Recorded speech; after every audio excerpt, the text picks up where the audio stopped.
Welcome back to our retelling of Dragon Ball for Sleep.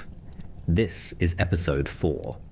So far, our heroes have gathered a few Dragon Balls, battled wilderness thieves, and received a magical cloud from a hermit by the sea. They left the coast behind, pressing onward through the dusty wastelands in search of the next glowing orb. Before we arrive at their next destination, please make sure to subscribe. Now let's go to the episode. We begin in motion. There's a contrast here, a visual argument about how one should move through the world. On the ground, tearing up the silence with the roar of a combustion engine, is Bulma. She rides her motorcycle, a sleek capsule of technology, chrome and paint shining against the dull earth. She is fighting the terrain. The wheels slip on gravel, the suspension groans over rocks. She is a woman of the city, trying to force a straight line through a crooked world. Her face is set in a grimace of determination, goggles reflecting the harsh landscape. Above her, in a space of pure freedom, floats Goku. He is reclining on the Flying Nimbus, legs crossed, hands behind his head. He moves like a thought. The cloud drifts effortlessly over the crags and the canyons, ignoring gravity, ignoring friction. He watches a hawk circle a thermal. He watches the shadow of his own cloud race across the ground. He is part of the sky, untethered and serene. Bulma looks up. She sees the boy on the cloud. She sees the ease of it, and for a moment the technology she prizes so highly feels heavy. It feels like a burden. The motorcycle hits a rut. The handlebars jerk violently to the left. Physics takes over. The bike skids, tires losing their grip at the loose shale. Bulma screams, a sound of frustration more than fear, as the machine tips. She slides, a cloud of dust billowing up to swallow her. The engine sputters and dies. She sits there in the dirt, coughing, her hair a mess, her dignity bruised. "Stupid bike!" she yells, kicking the tire. "Stupid rocks!" Goku drifts down. He hovers just out of reach, looking at her with the innocent curiosity of a bird watching a worm. "You okay?" he asks. "Why did you fall down?" Bulma glares at him. She doesn't have the energy to explain the concept of traction to a boy who rides magic water vapor. She pulls out her radar. She needs a win. She presses the button. The screen blinks. A rhythmic ping echoes in the silence. And then, something else happens. She reaches into her pouch. The Dragon Ball she carries, the orange sphere with the stars, begins to pulse. It is a soft, warm light, like a heartbeat. "It's close," she whispers, the anger vanishing. "The next one is close." She points to the horizon. There, shimmering in the heat haze, is a silhouette. It is a cluster of shapes, a settlement, a place with a name, Aru Village. They approach. The village rises out of the dust like a memory. It is a strange place, an architectural hybrid that belongs to no specific country, but feels instantly familiar. The buildings are rounded, organic shapes made of adobe and plaster, topped with tiled roofs that curl upward at the corners in the Chinese style. It is the aesthetic of the Dragon World, a place where the past and the future, the East and the West, bleed together. But something is wrong. The village is silent. Not the quiet of a sleepy afternoon, but the heavy, suffocating silence of fear. The windows are shuttered tight. Doors are barred. A tumbleweed, perhaps a cliché, perhaps a local species of dried plant, rolls across the main street, the only thing moving in the stagnation.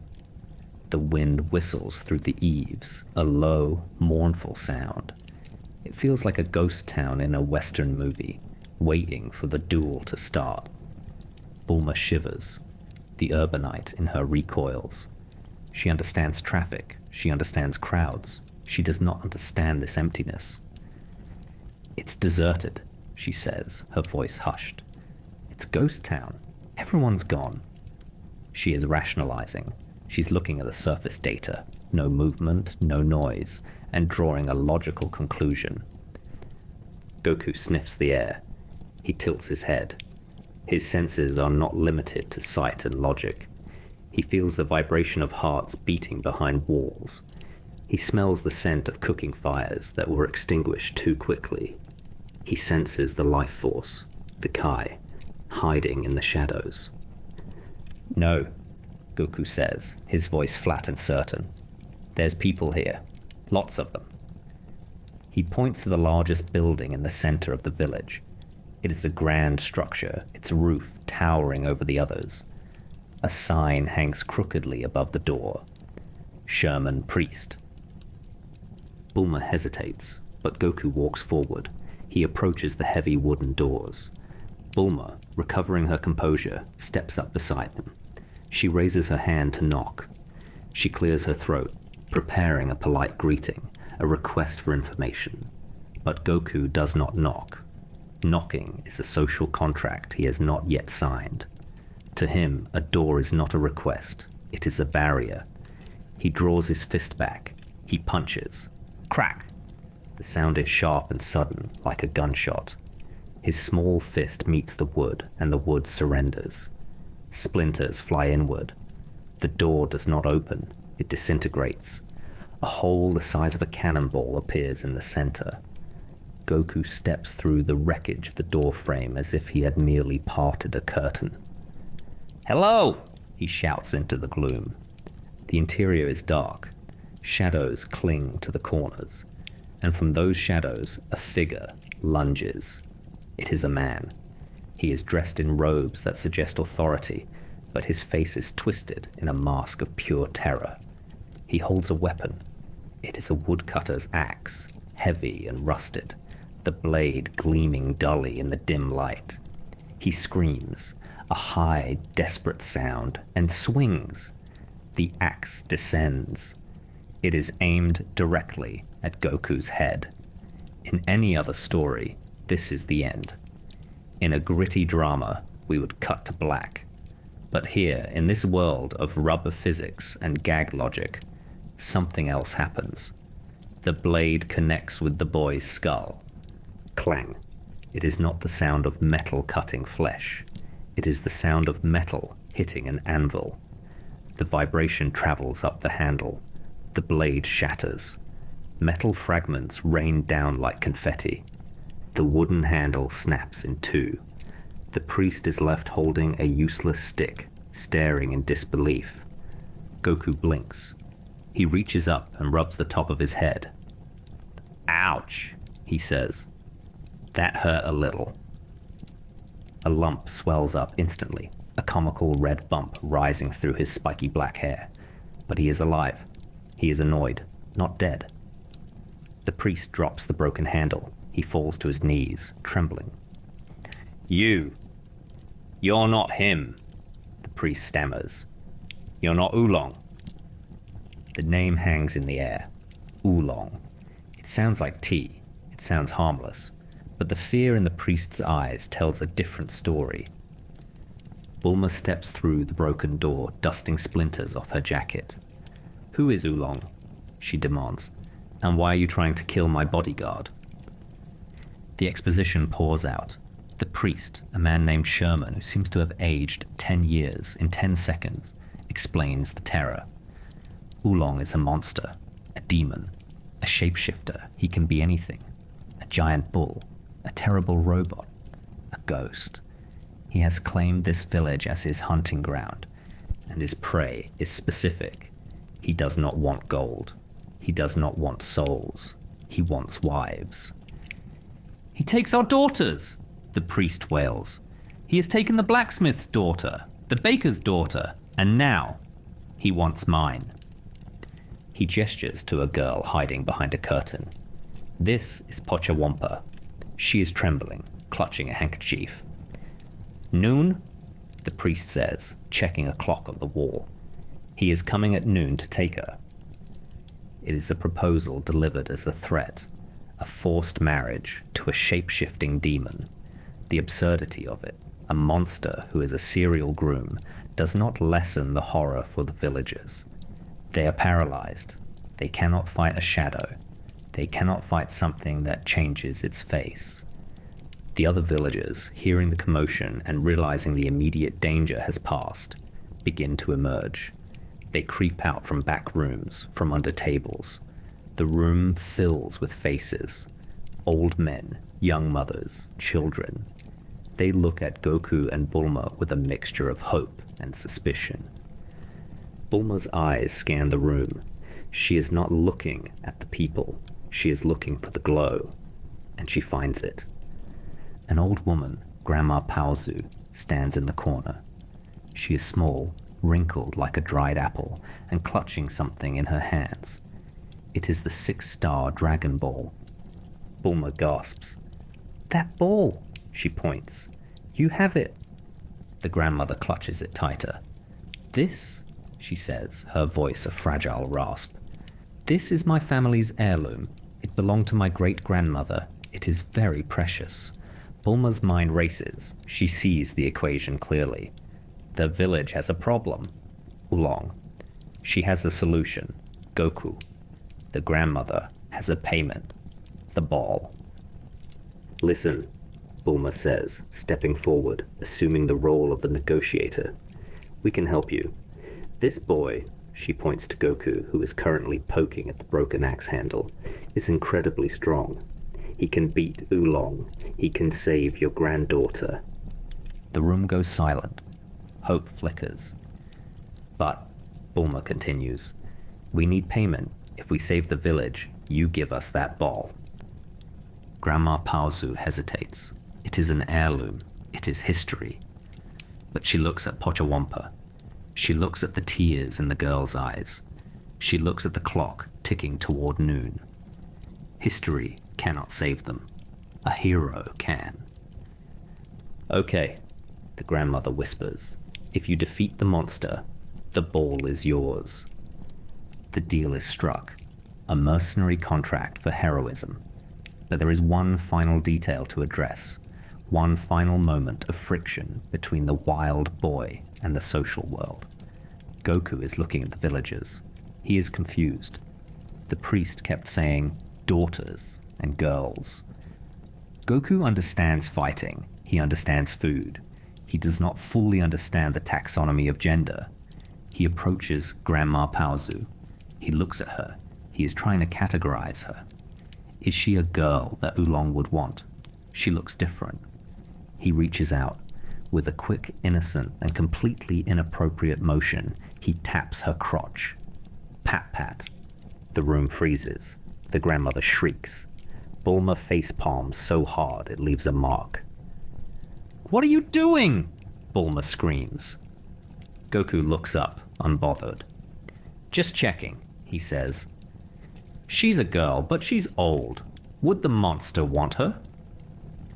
It is crude. It is shocking. It is a moment that strips away any illusion that Goku is a civilized hero. He is a wild thing. He treats biology as a fact to be checked, like checking if a fruit is ripe. He has no concept of taboo. He has no concept of personal space. He is a force of nature, blunt and honest, and utterly lacking in grace. Bulma grabs him by the ear. "Stop touching people," she hisses. "We have a job to do." The clock ticks. The shadows shorten. Noon is approaching. The ghost town waits. The stage is set for the demon's arrival. And in the center of it all stands a boy with a bump on his head, a girl with a plan, and a village holding its breath. The silence returns. But now, it is an expectant silence. The players are ready. We will wait with them. We will watch the horizon. The sun has reached its peak.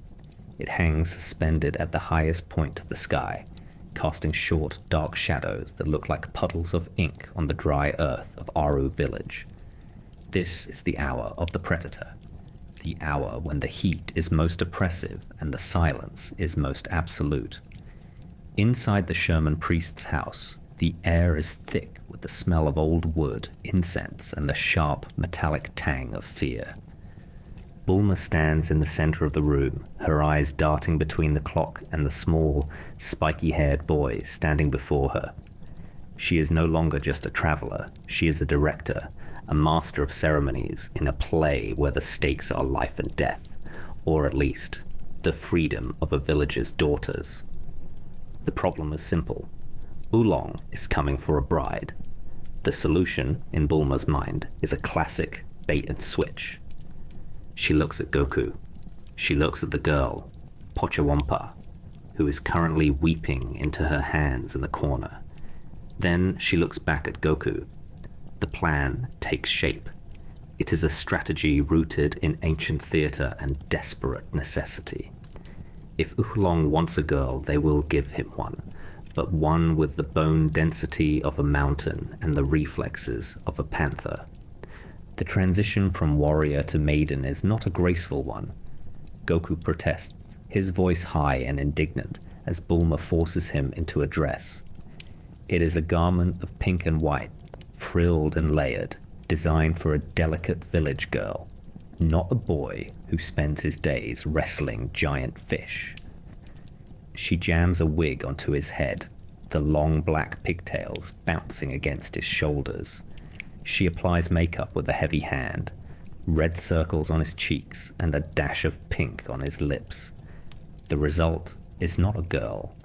It is a grotesque, a visual contradiction that defies the eyes. Goku stands there, his legs spread wide in a combative stance, the lace hem of the dress fluttering around his sturdy calves. His face is a mask of boredom and mild annoyance. He looks like a boulder trying to masquerade as a flower. "Act like a girl," Bulma hisses, adjusting his wig. "Be cute. Be demure." Goku blinks, his dark eyes vacant. He has no concept of demure. He understands hungry, sleepy, and hit, but the nuances of gender performance are as alien to him as the technology of Bulma's capsules. He tries to fold his hands, but they look like they are preparing to strike. He tries to smile, but it looks more like a snarl. Bulma groans, pushing him toward the front door. "Just stay still and don't talk. I'll be right behind the curtain." The villagers have vanished. They're tucked away in lofts, behind wardrobes and under floorboards, their eyes peering through cracks in the wood. The village street is a vacuum. Then, the vacuum is broken. The ground begins to vibrate. It is a rhythmic, heavy sensation that travels up through the soles of the feet. It suggests something immense, something with the mass of an elephant and the intent of a god. The wooden walls of the houses groan as the footsteps draw closer. The air seems to grow colder, or perhaps it is just the shadow of the approaching monster. Oolong makes his entrance. He does not arrive as a whimpering thief. He arrives as a nightmare. A giant ogre, a demon of myth, towers over the rooftops.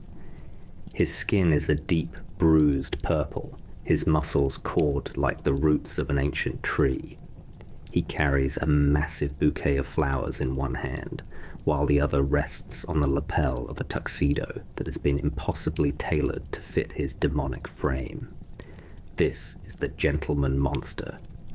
He is a creature of high-stakes absurdity, a beast who demands romance as much as he demands submission. The demon stops in the center of the village, his head swiveling to find the priest's house. He clears his throat, a sound like grinding stones. "Pocahontas!" he roars, though he tries to infuse the shout with a suave, romantic lilt. "Your husband has arrived. Come forth, my sweet blossom." Inside the house, Goku stands behind the shattered door. Bulma nudges him forward with the tip of her boot. Goku steps out into the sunlight. He walks with a heavy, flat-footed gait, the dress rustling loudly. He looks up at the giant demon and says nothing. Oolong, blinded by the success of his own legend, does not immediately see the ruse. He sees a small figure in a pink dress and pigtails. He sees a girl who is trembling. He interprets this trembling as the shivering of a heart overcome by his terrifying beauty. In reality, Goku is trembling because of a biological urgency. He had a large glass of water before the plan began, and the tension of the weight has caught up with him. He is not afraid. He is uncomfortable. His bladder is making more noise in his head than the demon's voice. "Oh, you are so shy," Oolong booms, leaning down so his massive tusked face is inches from Goku's. "Do not be afraid of your handsome groom." Goku looks up, his voice cracking with the strain of his physical discomfort. "Yeah, just hurry up and take me already. I can't wait much longer." Bulma, watching from the shadows, nearly faints. It is the least feminine sentence ever uttered in the history of the village. But Oolong is a creature of immense vanity. He hears the words, "take me," and his ego fills the gaps. He decides to reward this passionate bride with the display of his true sophistication. There is a sudden explosion of white smoke, a thick, opaque cloud that smells of ozone and sulfur. When the smoke clears, the giant ogre is gone. Standing in its place is a man. He is tall, slender, and strikingly handsome, with blonde hair that catches the sunlight and a smile that suggests a life of luxury and ease. This is Oolong's second form, the suave gentleman. From her hiding spot, Bulma's eyes go wide. Her heart, always susceptible to a pretty face, begins to flutter. She forgets the kidnapping. She forgets the Dragon Ball. She forgets that this man was a purple demon 30 seconds ago. "Oh," she whispers, her cheeks flushing. "He's actually kind of dreamy." She even considers stepping out, wondering if she could negotiate a trade. Perhaps she could be the bride instead of the Pocahwampa in the wig. But the moment of romance is brief. Oolong looks at Bulma, who has poked her head too far out from the curtain. He looks at her turquoise hair and her bright eyes. He doesn't swoon. He frowns. He tilts his head with the analytical gaze of a child. "You're 16, aren't you?" Oolong asks, his voice smooth but clinical. Bulma nods, smiling her most winning smile. "That's right." "You're too old," Oolong says, waving a hand dismissively. "I like them younger. You're practically a grandmother compared to the playmates I collect. You're 16. You're over the hill." The insult hits Bulma with more force than the axe hit Goku's head. Her jaw drops. Her romantic fantasies evaporate, replaced by a cold, white-hot fury. To be called old by a monster, it is the ultimate indignity. But the deception is about to unravel for a much more basic reason. Goku can no longer maintain the performance. The biological pressure has reached its limit. Without a word of explanation, he hitches up the skirt of the pink dress and runs toward the nearest patch of flowers in the priest's garden. Oolong follows him, confused. "Where are you going, my blossom? Is it a game of hide and seek?" He rounds the corner of a stone wall and stops. He watches as the girl stands in front of a rosebush and relieves himself with the casual efficiency of someone who grew up in the woods. The realization doesn't arrive as a slow thought. It hits like a physical blow. "A boy!" Oolong shrieks, his voice jumping an octave. "You're a boy! You've made a fool of me!" The embarrassment of the villain is a powerful thing. It strips away the gentleman, the flowers, and the suave demeanor. Oolong's face twists into a mask of rage. He realizes he has been flirting with a child who has been mocking him. The air around him begins to crackle. Another puff of smoke, larger and darker than the last, erupts from the garden. When it clears, a massive bull stands where the gentleman was. It is a creature of black hide and curved ivory horns. Its eyes are glowing red, and steam vents from its nostrils with every angry breath. It is a form built for destruction, for goring, for the venting of a wounded ego. Goku stands by the rosebush. He feels much better. The trembling has stopped. He reaches up and rips off the wig, letting the pigtails fall to the dirt. He sheds the pink dress with a single, violent motion, revealing his blue martial arts gi underneath. He reaches behind his back and pulls out a red pole. "I'm done being a girl," Goku says, his voice steady and calm. He twirls the power pole, the red wood whistling through the air. "Now I can actually fight you." The standoff is absolute. The bull huffs, its hooves digging deep furrows into the priest's manicured grass. Goku assumes a low stance, the pole held at the ready.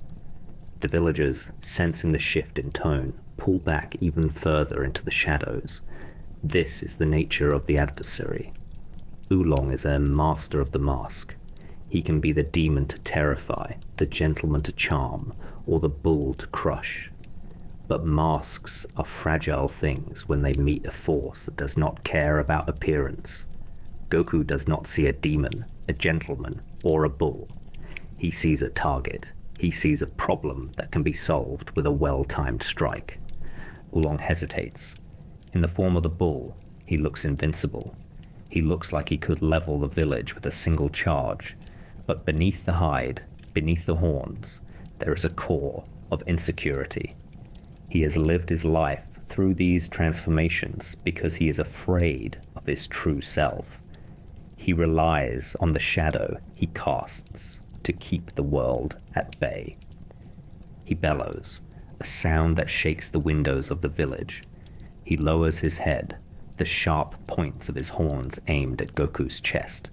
He prepares to charge, to end the deception once and for all.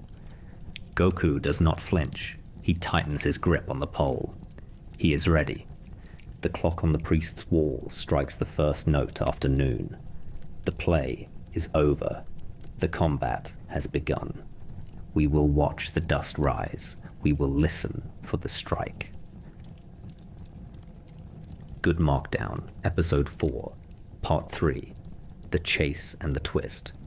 Text. The dust hanging in the air of Aru Village has not yet settled. It drifts in slow, golden motes, suspended in the heat of the afternoon. We stand at the precipice of violence. On one side, the small, sturdy form of Goku, his red power pole held loosely in a grip that speaks of total confidence. On the other, the massive, heaving bulk of the bull, a creature of muscle and rage, horns lowered, steam venting from nostrils the size of dinner plates. The villagers hold their breath. The silence is heavy, pressing down on the rooftops like a physical weight. But in the eyes of the bull, the red fire of aggression begins to cool. It is replaced by the cold, blue clarity of calculation. Oolong, hidden deep within the layers of magical transformation, looks at the boy. He sees the stance. He sees the lack of trembling. He realizes that this is not a villager with a pitchfork. This is a predator. And Oolong, for all his size, for all his theatrical bluster, is a creature of comfort. He is a lover, not a fighter. He is a bureaucrat of terror, not a warrior. The bull takes a step back. The hoof strikes the earth, not in a charge, but in a retreat. Sudden movement. The bull does not lunge forward. He dissolves. It is a rapid, fluid shift of mass, like wax melting under a blowtorch. The massive black hide shrinks, condenses, and reforms. In the blink of an eye, the terrifying beast is gone. In its place, flapping frantically against gravity, is a bat with a bow tie. It is a small, ridiculous creature, dark wings beating the air with a desperate rhythm. Oolong launches himself skyward, abandoning the dignity of the ground war for the safety of the altitude. He spirals up, rising above the tiled roofs, above the fear of the villagers, seeking the anonymity of the blue sky. Goku watches him go. He does not panic. He does not throw a rock. He simply looks up, shielding his eyes from the sun. "Hey!" he calls out, his voice merely curious. "Where are you going?" He whistles. It is a sharp, clear sound. From the ether, the Flying Nimbus descends. The yellow cloud swoops down like a loyal falcon. Goku hops aboard, his movements efficient and practiced. The cloud accepts him, and with a thought, they are airborne. They surge upward, leaving the terrestrial world behind. The chase is on. But let us view this chase not as a frantic blur, but as a ballet of flight. We are high above the arid landscape now. The village below is nothing more than a collection of pebbles. The wind is a constant presence, rushing past our ears, cooling the skin. Goku leans forward on his cloud, the wind whipping his black hair back. He is smiling. To him, this is not a hunt for a demon. It is a game of tag in 3 dimensions. Oolong, in his bat form, looks back. His small, beady eyes widen. The cloud is gaining. The boy is gaining. Panic sets in. The bat form is too slow. It relies on the friction of air against leather wings. He needs propulsion. He needs modern engineering. Mid-flight, suspended thousands of feet above the rocky canyons, Oolong transforms again. The bat stretches. The wings harden into metal fins. The fur becomes smooth, painted steel. He becomes a rocket. It is a surreal image, a sentient missile with a face, a cartoonish device of propulsion trailing a plume of white smoke against the azure canvas of the sky. The engine roars, a deep vibration that rattles the teeth. He accelerates, tearing a hole through the atmosphere, putting distance between himself and the boy on the cloud. But here, dear listener, we must pause. We must understand the limitations of magic. We must understand the tragic academic history of our antagonist. You see, Oolong is not an infinite well of power. He is a dropout. In his youth, he attended the Southern Shapeshifting Kindergarten, an institution of higher magical learning. He was a student of the arts of transformation, but he did not graduate. He was expelled. His crime? The theft of the teacher's panties. A crime of passion, perhaps, or simple delinquency. But the consequence of this expulsion is a harsh mechanical limitation. He suffers from the 5-minute rule. He can only maintain a transformation for exactly 5 minutes. After that, his energy is depleted. He must revert to his true form. He must rest for 1 minute, 60 seconds of vulnerability, before he can change again. We watch the rocket. We watch the clock ticking in the villain's mind. The 5 minutes are up. The engine does not explode. It simply ceases to exist. The metal fins dissolve into soft pink flesh. The hard nose cone becomes a snout. The rocket vanishes, and there, suspended for a heartbeat in the thin air, is a pig. A pig in communist-style military fatigues, looking very tired and very afraid. Gravity, which had been ignored for the last few minutes, suddenly remembers its duty. Oolong falls.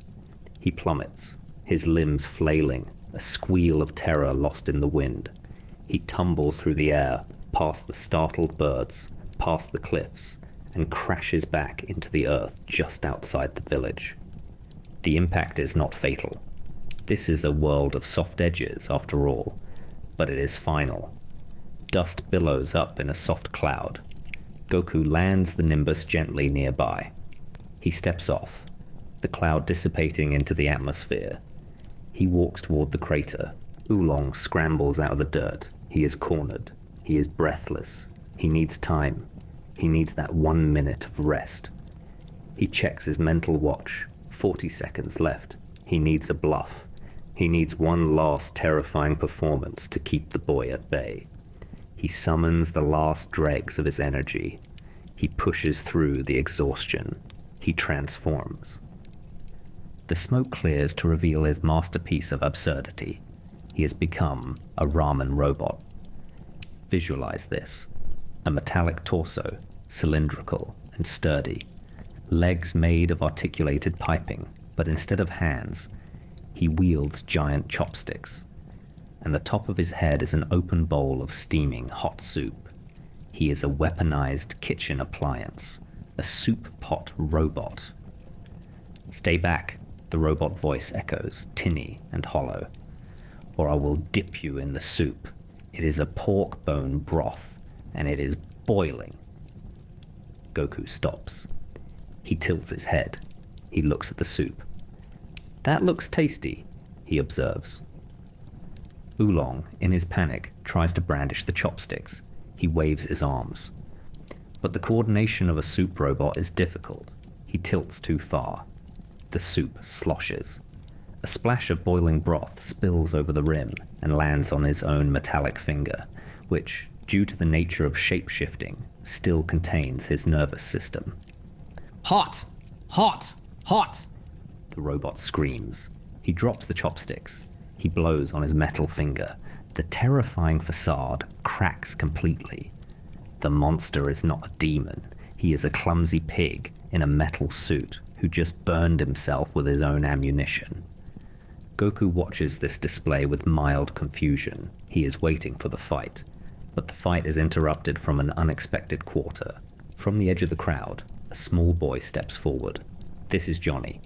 He is a child of the village, watching the monster hop around on one leg, blowing on a burnt finger. Johnny holds a slingshot. He pulls back the elastic band. He aims. A small pebble arcs through the air. It strikes the ramen robot on the back of the head. Ping. It is a tiny sound, a sound of insignificance, but it is the straw that breaks the camel's back. Oolong freezes. He has been defeated by gravity, by soup, and now by a child with a toy. He collapses. The robot form melts away, leaving the pig sitting in the dust, rubbing his head, tears welling in his eyes. "I give up," he sniffles. "I surrender." Goku walks over. He looms over the pig. He wants to be sure. He needs to establish the hierarchy of power once and for all. He sees a stack of bricks near a ruined wall, remnants of the earlier destruction. "You promise?" Goku asks. "I promise," Oolong weeps. Goku nods. He reaches out with a single index finger. He taps the stack of 3 solid clay bricks. He does not wind up. He does not grunt. He simply applies pressure. Crack. The bricks shatter. They crumble into red dust, collapsing in a heap. It is a casual display of impossible force. It is Goku saying, without words, "I am softer than the bricks, but I am harder than the world." Oolong stares at the dust. He gulps. The surrender is now absolute, but the story is not over. There is the matter of the hostages, the daughters, the victims. Bulma arrives on her motorcycle, her hair windblown, her face set in a scowl. She grabs Oolong by the ear. "Take us to them," she commands. "Take us to the girls." Oolong nods frantically. He leads them away from the village, into the wilderness. They travel to a large, imposing structure in the distance, a mansion. It is a palace of varying architectural styles, grand and imposing. This is the demon's lair. The Sherman priest and the villagers follow at a safe distance, clutching pitchforks, ready to weep over the state of their poor, tortured daughters. They expect chains. They expect dungeons. They expect to find their children working in salt mines. Oolong opens the heavy double doors. "They're in there," he whispers, looking terrified. "Please, just take them." Goku and Bulma step inside. The air is cool and smells of expensive perfume. They walk into the main hall. It is lavish. Thick carpets cover the floors. Chandeliers hang from the ceiling. And there, lounging on velvet sofas, are the victims. Sarah, Alexei, Little Flower, the missing daughters. They are not in chains. They are in paradise. One is reading a fashion magazine, flipping the pages with a bored expression. Another is eating high-end chocolates from a box, tossing the wrappers onto the floor. The third is napping on a pile of silk cushions. The room is a mess of luxury. Clothes are strewn everywhere. Empty snack bags litter the Persian rugs. The girls look up. They see Oolong. Their eyes narrow. "Hey!" one of them shouts, pointing a manicured finger. "Where have you been? We're out of potato chips, and the toilet is clogged again. Go fix it, pig." Oolong flinches. He cowers. "Yes, Mom. I'm sorry, Mom." The twist reveals itself in the quiet absurdity of the scene. This was not a kidnapping. It was a hostile takeover. Oolong, seeking wives, brought them here only to realize he had no idea how to manage a household. The girls, realizing the monster was a pushover, took control. They have turned the Demon King into a butler. He cooks. He cleans.